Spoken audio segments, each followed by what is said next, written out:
我同事田島生同我講過一樣嘢，佢話喺入咗而家呢間公司之前，其實係做 lift 保養維修嘅。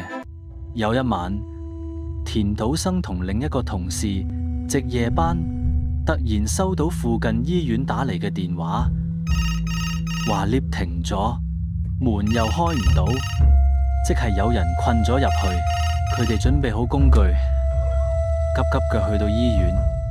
醫院話有一個護士困咗入 lift，嗰個護士好似好驚，成個人都慌晒，仲一邊拍門一邊大叫：救命啊！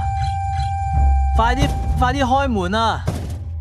佢檢查嘅時候開始覺得有啲奇怪，因為佢哋到場嗰陣拍 lift 門嘅就得嗰個護士只係一個人，但過咗一陣拍 lift 門嘅聲好似越嚟越多，好似唔止一個人。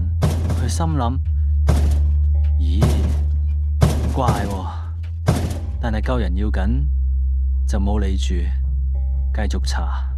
於是佢哋就用機械工具撬開 lift 門，門一打開，入面得一個護士踎咗喺 lift 右邊角落度鞋，冇其他人。佢究竟見到咩嘢呢？